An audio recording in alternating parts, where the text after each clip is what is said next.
Good day everyone! Ako si Angel, ang inyong lingkod, Rai TV. So sa video ko na naman yan, ay ibabago na naman sa inyo aking tugon mula sa katanungan na isa nating taga-subaybay kay shout out sa'yo. Mabilis ang tugon lang ito. Sana ang interpretasyon na ito ang sagot sa iyong katanungan at para na din sa inyo dyan na may kantulan sa panigid na ito. Paalala ko lamang lagi na ito ay isang general interpretation. Kaya hinihiling ko sa inyo na unawain at tingnan mabuti ang mga nangyayari sa inyong buhay ngayon at gamitin ang inyong sariling intuition at mag-connect directly sa mga impormasyon na maaaring ibabahagi ko. At para labis yung maintindihan ang ibig sabihin ng inyong panaginip, ay panoorin nyo ang video na ito hanggang sa matapos at kung ito ay nag-resonate bawat isa sa inyo, please leave us a comment at huwag natin kalimutang mag-like, mag-subscribe at i-hit na din ang notification bell para maging updated kayo lagi. Sa mga hindi pa nakapag-follow sa aking Facebook page, i-follow nyo na po Rai TV at i-share nyo na din. Maraming salamat.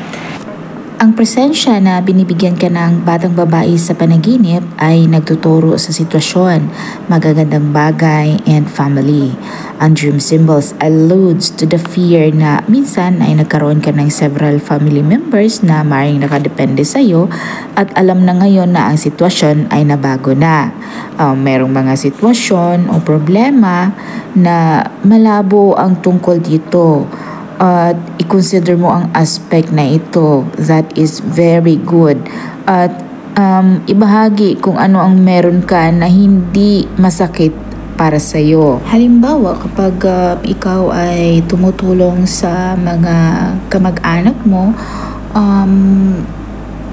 hindi ka mag-expect ng return. Kumbaga, bukal sa loob na hindi ito masakit para sa iyo ang pagtulong mo sa kanila. Ang panaginip na nakasentro sa pagkatanggap mo ng batang babae denotes relationship and fear. Ang dream insight indicates a meaning na hindi ka dapat matakot to exert your dominance sa isang relationship.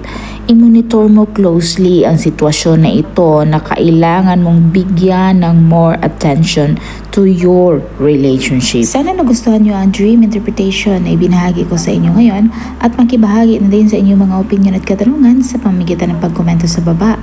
At kung ikaw ay bago pa lang sa aking channel ay huwag kalimutang mag-like, mag-subscribe at i-hit na din ang notification bell para maging updated kayo lagi at sa mga hindi pa nakapag-follow sa aking Facebook page, i-follow nyo na po Rai TV at i-share nyo na din. Maraming salamat, hanggang sa muli, paalam.